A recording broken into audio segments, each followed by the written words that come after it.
Already 22টি দিন অতিবাহিত হয়ে গেছে, ঠিক কি না? আজ 23তম দিন বিদায় নিচ্ছে। বিশ্বনবী সাল্লাল্লাহু আলাইহি সাল্লামকে আল্লাহ রাব্বুল আলামিন মেসেজ পাঠিয়েছেন, এই রমজান মাসে এমন একটা বরকতময় দিন আছে, যে দিনে যদি কোনো বান্দা একটা দিনে ইবাদত করে, আমি আল্লাহ রাব্বুল আলামিন তার আমল নামায় হাজার হাজার মাসের সওয়াব লিখে দেব। সুবহানাল্লাহ। সেই মাসটা আমাদের রমজান মাসে আছে। বিশ্বনবী সাল্লাল্লাহু আলাইহি সাল্লাম বলছেন, ওই দিনটার নাম হলো কদর, শবে কদর। এই শবে কদরের রাত সম্পর্কে অনেক অনেক রিওয়ায়াত রয়েছে, অনেক মতনৈক্য রয়েছে। সর্ববিশুদ্ধ যে মতনৈক্য, সর্ববিশুদ্ধ যে মত, সকল মতনৈক্য পারিয়ে সর্বশেষ যে মত, সেটা হলো রমজান মাসের শেষ দশকের কোনো এক বেজোড় রাত্রে সংগঠিত হবে। তো আমাদের মাস থেকে 2টি বেজোড় রাত পার হয়ে গেছে। আমাদের মাঝে রমজান মাস আসে আমাদেরকে জান্নাতে নেওয়ার জন্য, আর আমরা দৌড়াই জান্নাত থেকে যাতে পালাইন যায়, দূরে দূরে থাকা যায়। যার কারণে দেখবেন রমজান মাসে অনেক দোকানদার দোকানদারি করতেছে, সবে কদর পার হয়ে যাচ্ছে, দোকান থেকে নামে না, ঈশার নামাজটাও কপালে জোটে না। আবার দেখবেন কিছু মুসাল্লি আসে তারাবিতে আসে 8 রাকাত পড়ে তাড়াহুড়া করে বেরিয়ে চলে যায়। অর্থাৎ আমরা যাচ্ছি কোথায়? আমাদের অবস্থান কি? আমরা তো জান্নাত চাই। শুনে রাখেন, আল্লাহ রাব্বুল আলামিন ওই রমজান মাসে কাদের কাদের গুনাহ খাতা মাফ করবেন। রমজান আসছে তো গুনাহ মাফের জন্য। কিসের জন্য? গুনাহ মাফের জন্য। এই রমজানে আল্লাহ কাদের গুনাহ মাফ করবেন না আর কাদের গুনাহ মাফ করবেন, এটা আমাকে জানতে হবে। আমি যদি ওই হতভাগার কাতারে পড়িয়ে যাই, যে কাতারের মানুষ মাফ পাবে না, তাহলে আমার মতো কপাল পোড়া আর হবে না। হবে না। তাহলে আমাদেরকে যেতে হবে যে কাতারের মানুষ মাপ পায়, ওই কাতারে। আমরা জান্নাতে যেতে চাই, ঠিক কিনা? জাহান্নাম থেকে পরিত্রাণ চাই, ঠিক কিনা? আল্লাহ কবুল করেন, সকলে বলেন আমিন। আমাদের জন্য আল্লাহ রাব্বুল আলামিন জাহান্নামের 7টা দরজা চিরতরে বন্ধ করে দিই, সকলে বলেন আমিন। আমাদের পিতামাতার জন্য জাহান্নামের দরজাগুলো বন্ধ করে দিই, সকলে বলেন আমিন। আমরা সহ আমাদের পিতামাতা আহলে বাইতদের জন্য আল্লাহ রাব্বুল আলামিন জান্নাতের 8টা দরজা খুলে দিই, সকলে বলেন আমিন। সম্মানিত উপস্থিতি, আমরা এই জান্নাত চাই। এই জান্নাত নেওয়ার জন্য, জান্নাত যে আমরা চাই, আল্লাহ জান্নাত দিতে চাই কিনা? আর এই জান্নাত দেওয়ার জন্য বান্দার গুনাহ খাতা মাফ করে, বহু গুনাহ মাফ করে, ওই গুনাহগুলোকে সওয়াবে পরিণত করার জন্য বান্দার মাঝে পবিত্র মাহে রমজান দিয়েছেন। বান্দা যদি রমজান মাসে একটা রোজা রাখে, আল্লাহ রাব্বুল আলামিন বলছেন অন্য মাসে 70টা রোজা রাখলে যে সওয়াব হবে, ওই রকম সওয়াব তার আমলনামায় দিয়ে দিই। যদি রমজান মাসে কোনো বান্দা একটা নফল সিজদা দেয়, অন্যান্য মাসে 70টা ফরজ সিজদা দিলে যে সওয়াব হবে, ওই সওয়াব তার আমলনামায় লিখে দেয়। কিন্তু আমরা তো 4 রাকাত পড়েই ক্লান্ত, মারি দৌড়, খুঁজি মশলা। ও ভাই, তুমি হাদিস পড়ে পাও যে 8 রাকাত তারাবি পড়তে হবে। তারাবির নামাজ 8 রাকাত কোথাও নাই। তারাবির নামাজ 8 রাকাত, এ কথা কোথাও নাই। বিশ্বনবী সাল্লাল্লাহু আলাইহি সাল্লাম রমজান সহ অন্য যে মাস ছিল, সমস্ত মাসেই উনি, সমস্ত দিনেই উনি কিয়ামুল লাইল 8 রাকাত পড়েছেন। ওটাকে তাহাজ্জুদ বলা হয়েছে। রমজান খুঁজে আপনি সহিহ হাদিস খুঁজে যখন পান যে 8 রাকাত পড়েছে, আমি 8 রাকাতই পড়ব, ওই সহিহ হাদিসের ভিতরে বুখারী, মুসলিম, তিরমিজি, নাসাঈর ভিতরে আছে আল্লাহর নবী 27টি যুদ্ধে সিপাহসালার দায়িত্ব পালন করেছেন। আল্লাহর নবী বদর, উহুদ, খন্দকের বাতিলের বিরুদ্ধে তরবারি ধারণ করেছেন। আল্লাহর নবী হক কথা বলার কারণে জেল খেটেছেন। আল্লাহর নবীর সাহাবীগণ হক কথা বলার কারণে তারা নির্যাতিত হয়েছে। তুমি ওখান থেকে পাশ করে চলো কেন? অর্থাৎ তুমি ইমানদার না, তুমি রমজান থেকে মাপ পাওয়ার যোগ্য ব্যক্তি নাম। আল্লাহর নবী বলেন, আল্লাহ রাব্বুল আলামিন বলছেন, আমি ওই সমস্ত লোকদের গুনাহ জিন্দেগিতে মাফ করব না কারা, ওয়ালাকাদ উহিয়া ইলাইকা ওয়া ইলাল্লাযীনা মিন ক্বাবলিকা লাইন আশরাকতা লাহাবাতান্না আমালুকা ওয়া লা তাকুনান্না মিনাল খাসিরিন। আল্লাহ বলছেন, আমি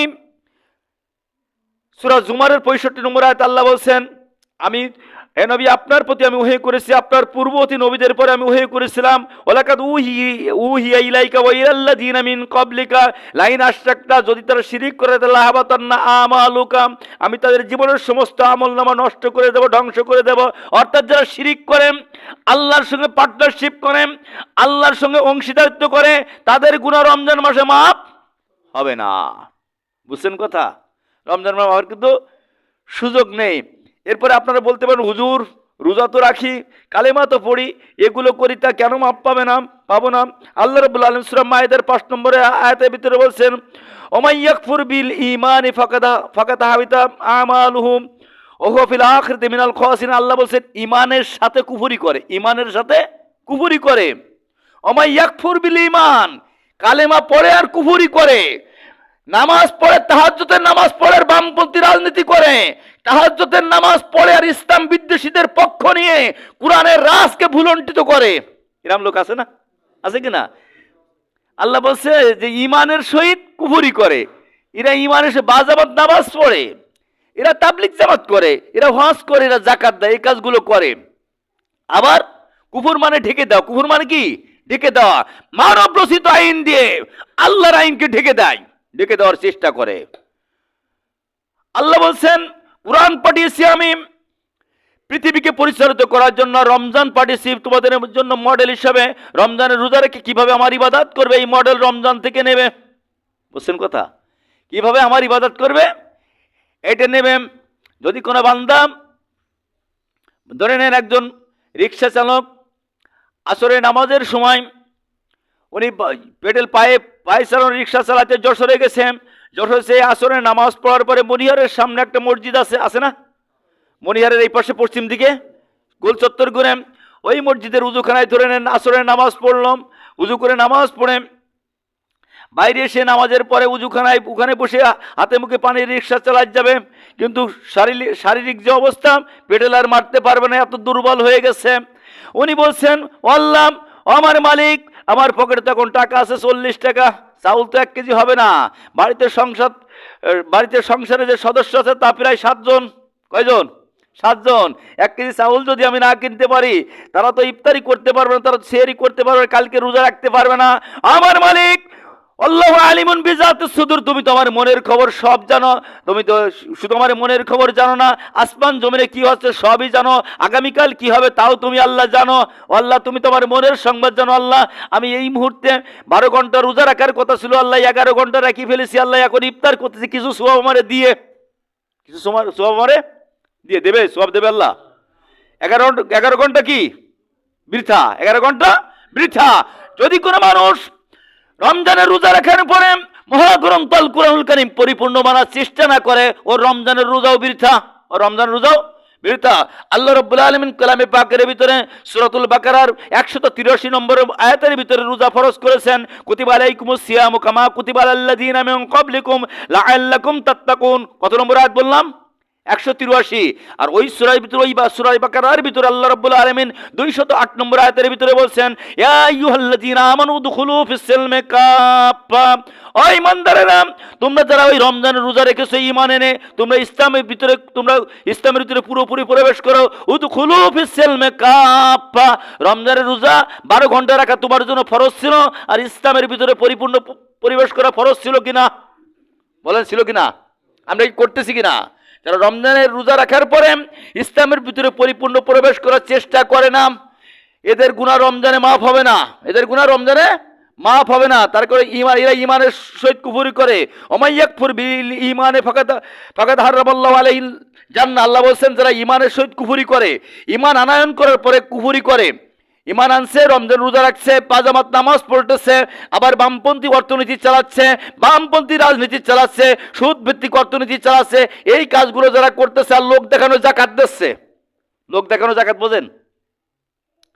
লোক দেখানো জাকাত, শাড়ি আর লুঙ্গি দেব, গামছা তোয়ালি দেব, মাইকিং করে দিলাম আমার বাড়িতে আসবা, বা 200 টাকা করে জাকাত দেবো আমার বাড়িতে আসবা, লাইন পড়ে যাবে, ফেসবুকে স্ট্যাটাস দিয়ে যাবো, ও হাজী সাহেব এত টাকা জাকাত দিছে, এতজন লোকের জাকাত দিছে, লোক দেখানো জাকাত। আল্লাহ বলছেন, আমিনান নাসি মান ইয়াকুলু আমান্না বিল্লাহি ওয়া বিল ইয়াউমিল আখির ওয়া মা হুম বিমুমিনিন। সূরাতুল বাকারার 8 নম্বর আয়াত আল্লাহ বলছেন মানুষের ভিতরে কিছু লোক আছে অমিনান নাস মাইয়াকুলু, তারা বলে, এখন বলতেছে অদূর ভবিষ্যতে বলবে, মুজারের সিগা প্রেজেন্ট ফিউচার, বর্তমান ভবিষ্যৎ দুটো অর্থ দেয়। এখন বলতেছে অদূর ভবিষ্যতে বলবে আমান্না বিল্লাহ, আমরা আল্লাহর প্রতি ঈমান এনেছি। আল্লাহ বলছেন ওমা হুম বিমুমিনিন, আদৌ ঈমানদার না। যাকাত দিয়েও যদি ঈমানদার না হয় যায় তার অবস্থা কি? বোঝেন কথা? নামাজ পড়ে যদি ঈমানদার না হয়, কেন ঈমানদার না যাকাত দেওয়ার পরে? আল্লাহর নবী বলেন তোমার যাকাতের খাত আমি আল্লাহ নবীর পরে বাদ দিয়েছি 8টা। কয়টা? 8টা। 8টা খাতে তুমি যাকাত দেবে। ইন্নামাস সাদাকাতু লিল ফুকারা ওয়াল মাসাকিন ওয়াল আমিলিনা ওয়াল মুআল্লিফাতি কুলুবুহুম ফি রিকাবিল গারিমিনা ফি সাবিলিল্লাহি ওয়া ইবনিস সাবিলি ফারিদাতুম মিনাল্লাহ। এখানে 8টা খাতের কথা বলেছে। ওই 8টা খাতে তুমি যাকাত দেবে। ওই লোকটাকে এমন পরিমাণ যাকাত দেবে, মনে করো যে তোমার 50,000 টাকা যাকাত আছে, তুমি একজনকে দিয়ে দাও। কয়জনকে? একজনকে দিয়ে দাও। একজনকে একটা অটো ভ্যান কিনে দাও, একজনকে একটা অটো রিকশা কিনে দাও, বা একজনকে একটা গরু কিনে দাও। ওর থেকে সে ডেভেলপমেন্ট হয়ে যাক, ওর থেকে সে স্বাচ্ছন্দ্য জীবন ফিরে পাক। পরের দিন আর ভিক্ষে করা লাগবে না। কিন্তু শাড়ি 100 পাবে, পরের বছর আবার শাড়ি যাবে কিনা? গামছা 100 কেন হবে, পরের বছর আবার গামছা যাবে কিনা? যাবে। এইটাই ভিক্ষাবৃত্তি দূরীভূত করার জন্য, মানুষকে সমাজকে অর্থনৈতিকভাবে প্রতিষ্ঠিত করার জন্য ইসলাম যাকাতের ব্যবস্থা করেছেন। আর যতক্ষণ পর্যন্ত আল্লাহ প্রদত্ত রসুল প্রদর্শিত পন্থায় আপনি যাকাত প্রদান না করবেন, ততক্ষণ পর্যন্ত আপনার মাল যাকাত দ্বারা পবিত্র হবে না। আর যখন আপনার মাল যাকাত দ্বারা পবিত্র হবে না, যাকাত দেওয়ার পরে আপনার মাল পবিত্র হবে না, ওই মাল খেয়ে ইবাদত করলে ইবাদত কবুল হবে না। বোঝেন কথা? হারাম মাল খেয়ে ইবাদত করলে কবুল হয়? শুকরের মাংস খাতে কিনা কেটে রাজি আছেন বলেন তো? শুকরের মাংস আছেন কেউ খাবেন? কেন খাবেন না? হারাম। আর যাকাতের মাল কি? হারাম। তো শুকরের মাংস খাবেন না, যাকাত ফরজ হয়ে গেছে, যাকাত দেবেন ওই মাল খান। শুকরের মাংস আর এর ভিতরে পার্থক্য কি? এর ভিতরে পার্থক্য কি? দিনের বেলায় পানি খাওয়াই 1 মাস হারাম। কয় মাস? 1 মাস হারাম। সুদ কয় মাস হারাম? ঘুষ কয় মাস হারাম? মদ কয় মাস হারাম? জিনা কয় মাস হারাম? হারামি করা কয় মাস হারাম? জুলুম করা কয় মাস হারাম? এইগুলোর সঙ্গে সম্পৃক্ত রেখে সবে কদরের রাতে এসে সিজদা দিয়ে কপাল ক্ষয় করো, মাফ হবে? এগুলো পরিত্যাগ করা লাগবে, পরিত্যাগ করা লাগবে। শুকরের মাংস যেমন চিরতরে হারাম, যাকাতের মাল নিজে ভক্ষণ করা ওই রকম চিরতরে হারাম, চিরদিনের জন্য হারাম। গরিবের হক নিজে ভক্ষণ করা কি? হারাম। আমরা তো এই শাড়ি লুঙ্গি দিয়াই আসি, শাড়ি লুঙ্গি জগতেই আসি। শাড়ি দেবো, লুঙ্গি দেবো, এ করবো, তা করবো। আবার যদি আমার কথা মতো ভোট না দেয়, তুমি যেন আমার বাড়ি শাড়ি নিতে আসি না, মানে তোমার কাঙ্গালামি। আল্লাহ রাব্বুল আলামিন বলছেন আলাইসাল্লাহু বিকাফিন আবদা, আমি কি বান্দার জন্য যথেষ্ট নয়? অবশ্যই আমার আল্লাহ আমার জন্য যথেষ্ট। পৃথিবীতে এমন কোন বিচরণশীল প্রাণী আল্লাহ রাব্বুল আলামিন সৃষ্টি করে নাই যা রিজিকের চাবিকাঠি আল্লাহ নেয় নাই, ঠিক কিনা? আমা মিন দাব্বাতিন ফিল আরদি ইল্লা আলাল্লাহি রিজকুহা ওয়া ইলামু মুস্তাকাররাহা মুস্তাওদাহা কুল্লুন ফি কিতাবিম মুবিন। আল্লাহ বলছেন পৃথিবীর জমিনে আমি এমন কোন বিচরণশীল প্রাণী, এমন কোন জীব আমি সৃষ্টি করে যার রিজিকের চাবিকাঠি আমি আল্লাহ নেয়নি, যার রিজিকের চাবিকাঠি আমি আল্লাহ নেয়নি। তা আল্লাহ যখন রিজিকের চাবিকাঠি দিয়েছে, রিজিক নিয়ে কি টেনশন আছে? রিজিক নিয়ে টেনশন আছে? আপনার আমার ব্যাংক আছে, ব্যালেন্স আছে কিনা? অনেকের ব্যাংক ব্যালেন্স আছে না, ব্যাংকে টাকা আছে না, চাকরি আছে, বিভিন্ন ব্যবসা আছে। পাতিশিয়ালের কি আছে বলেন? কোন পাতিশিয়াল কি না খেয়ে মরে গেছে? এইরকম কোন সংবাদ আছে যে না খেয়ে মরে গেছে? এইরকম সংবাদ নেই। সকালবেলায় খালি পেটে আসে, বিকেল বেলায় পেট ভর্তি করে আল্লাহ রাব্বুল আলামিন তার বাসায় পৌঁছে যায়। এর নাম হলো আল্লাহ। এর নাম কি? আল্লাহ। আল্লাহ বলছে ইয়া আইয়ুহান নাস উবুদু রাব্বাকাকুমুল্লাযী খলাকাকুম, ওই রবের গোলামি করো যে রব তোমাকে সৃষ্টি করেছেন, যে রব তোমাকে সকালবেলায় না খাওয়াই বাসা থেকে বের করে বিকেল বেলায় পেট পূর্তি করে, পেট পুরে তোমাকে বাসায় পাঠায় দেয়। ওই রবের ইবাদত করো। ওই রবের ইবাদত করার অঙ্গীকার যদি তোমরা নাও, তবে রমজান তোমার জীবনে ফায়দা দিয়ে দেবে। রমজান তোমার জীবনে ফায়দা দিয়ে দেবে। যে কথা বলছিলাম, সবে কদর রমজানের শেষ দশকে তলাশ করার কথা বলেছে, মানে 4 রাকাত তারাবি পড়ার কথা বলিস নাকি? 4 রাকাত তারাবির কথা বলি, 4 রাকাত পড়ি চলে যাবেন। মনে করেন আপনি যদি মাজার বেতার উজুহাত দিয়ে 4 রাকাত পড়ে যান, আল্লাহ রাব্বুল আলামিন আপনার মাজারে বেতা আরো বাড়াই দেবে। মান জাদ্দা ফামান ওয়াজাদা, যে যা চাই আল্লাহ তারে তাই দেয়, যে যা চাই আল্লাহ তারে দেয়। বান্দার কাজ যখন পূর্ণ হয়ে যায়, আল্লাহ তখন বলে কোন, বান্দা যখন বলে কোন, আল্লাহ বলে ফায়াকুন, হয়ে যাও।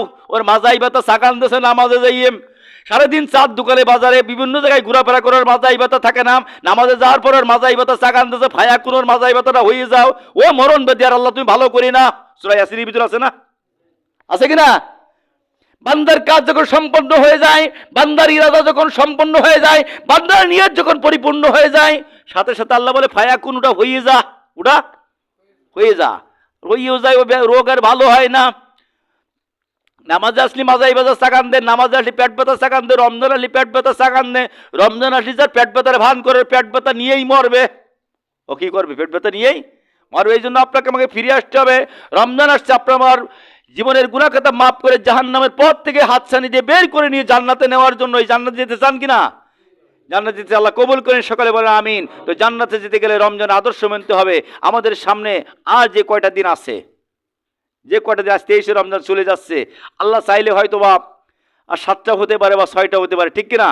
এই 7টা বা 6টা যে দিন আছে, এই 7টা 6টা দিনে আমরা আল্লাহকে বেশি বেশি করে ডাকবো, আল্লাহর কাছে জীবনের সমস্ত আকুতি মিনতি তুলে ধরবো, আমার রোগের কথা তুলে ধরবো, আমার অভাবের কথা তুলে ধরবো, আমার গুনার কথা তুলে ধরবো, তুলে ধরে বলবো আল্লাহ ও আকাশের মালিক, জমিনের মালিক, আমার মতো গুনাহগার আল্লাহ আকাশের জমিনের উপরে আর কেউ নাই, আল্লাহ দয়া করে মায়া করে তুমি আমার জিন্দেগির গুনাহ খাতাগুলি মাফ করে দাও। সিজদায় যে যদি কোনো বান্দা এরকম কথা বলে, আল্লাহর নবী বলেন সিজদার মাঝে আর বান্দার মাঝে, সিজদার মাঝে আর আল্লাহর মাঝে কোনো পার্থক্য থাকে না, কোনো আড়াল থাকে না, কোনো আড়াল থাকে না। সিজদা যখন যায় ফাসজুদ ওয়াক্তারিব, তোমরা সিজদা করো, আল্লাহর নিকটে চলে যাও, আল্লাহর কাছে চলে যাও। এই জন্য আমরা সিজদা দেবো বেশি করে, পারবো তো? আবার এই গণমনা তো সবে লাইলাতুল কদর, সূরা কদরের ভিতরে লাইলাতুল কদর শব্দ আছে 3 বার, ওই কদরের ভিতরে অক্ষর আছে 9টা, আর ওই 3কে গুণ দিলে 3 9 27 হয়, তাই 87 রমজানে লাইলাতুল কদর হয়ে যাবে। ওই দিন কপাল ক্ষয় করে ফেলবো, আর কোনোদিন নামাজ পড়বো না, এই একই তো নাকি? দেখবেন আজকের তারাবিতে হবে 1.5 কাতার, লাইলাতুল কদর যে 87 রমজান হবে, ওদের মসজিদ জায়গা দেওয়া খুব কষ্টকর। এই ধোঁকা দিয়ে হবে না, এই ধোঁকা দিয়ে কিন্তু জান্নাত পাওয়া যাবে না। যাবে? ইউখাদিউন আল্লাহ ওয়াল্লাযীনা আমানু ওয়া মা ইয়াখদাউনা ইল্লা আনফুসাহুম ওয়া মা ইয়াশউরুন। আল্লাহ বলছেন এরা আমি আল্লাহ এবং বান্দাদেরকে তোমাদেরকে ধোঁকা দেয়। ইউখাদিউন আল্লাহ, এরা আল্লাহকে ধোঁকা দেয়, কিন্তু নিজের নফস ব্যতীত কাউকে ধোঁকা দিতে পারে না। এই জন্য আমাদেরকে ফিরে আসতে হবে কোন পথে? জান্নাতের পথে। কোন পথে? জান্নাতের পথে। রমজান থেকে তাকওয়া নিতে হবে, রমজান থেকে তাকওয়া নিতে হবে। আমাদের মাঝে পূর্বপুরুষ যারা চলে গেছে তাদের জন্য দোয়া করতে হবে, রমজান মাসে দোয়া করতে হবে। আপনি আমি বসে আছি দুনিয়ায়, স্বাচ্ছন্দ্যে চলাফেরা করতেছি, ইফতারের সময় অনেক আইটেমের খানা খাচ্ছি, অনেক প্রকার ইফতারি করতেছি, রাতের বেলায় ভালো ভালো খানা খাচ্ছি, আর আপনার আমার আব্বা গহীন কবরবাসী হয়ে ওই বাসবনে, আমবনে, কাঁঠাল বনে শুয়ে আছে। আমি তার জন্য দোয়া করছি না, তার জন্য একবার ডাকতে চাচ্ছি না, তার সম্পদ আমি খাচ্ছি। তাহলে আমি কি নেককার সন্তান বলে মনে হয়? আমি বাবার জন্য কি দিচ্ছি? এই জন্য নামাজ পড়বেন, নামাজ যখন পড়বেন, রোজা যখন রাখবেন, বেশি বেশি করে আল্লাহওয়ালা মানুষের সোহবত যখন নেবেন, তখন অলরেডি পিতামাতার জন্য দোয়া হয়ে যাবে, পিতামাতার জন্য দোয়া হয়ে যাবে। আপনি আমি যদি আপনার আমার পিতামাতার জন্য দোয়া করি, আপনার আমার যে ওয়ারেস আছে, পূর্বসূরি আছে, তারাও আপনার আমার জন্য দোয়া করবে। দোয়া করবে কি না? তারাও আমার জন্য দোয়া করবে। দেখবেন যে বাবা সিগারেট খায়, ম্যাক্সিমাম তার সন্তানরা সিগারেট খায়। যে বাবা নামাজ পড়ে, ম্যাক্সিমাম তার সন্তানেরা নামাজ পড়ে। যে বাবা আল্লাহওয়ালা, ম্যাক্সিমাম তার সন্তানের আল্লাহওয়ালা। দুটোটা ব্যতিক্রম হয়, কিন্তু ম্যাক্সিমাম আল্লাহওয়ালা কিনা। যে মা নামাজ পড়ে দেখবেন তার 6 বছরের বা 5 বছরের সন্তান নামাজি, ওই সঙ্গে মাথায় কাপড় নেই, গায়ে কিনে হাফ প্যান্ট পরে মায়ের সঙ্গে দাঁড়াই যাচ্ছে, মায়ের সঙ্গে নামাজে দাঁড়াই যাচ্ছে। এটা ভালো লক্ষণ না খারাপ লক্ষণ? তা আপনি আমি যদি নামাজ না পড়ি, আপনি আমি যদি রোজা না রাখি, আপনি আমি জীবন পরিবর্তনের জন্য যদি রমজানের আদর্শ গ্রহণ না করি, তবে পরকারিক মুক্তি পাওয়া যাবে? যাবে না। এই জন্য যে কথাগুলো বললাম, আল্লাহ রাব্বুল আলামিন আমি সহ আমাদের সকলের বাস্তব জীবনে আমল করার তৌফিক দান। সকলে বলেন আমিন। আমা তৌফিক ইল্লা বিল্লাহ। আসসালামু আলাইকুম ওয়া রাহমাতুল্লাহ।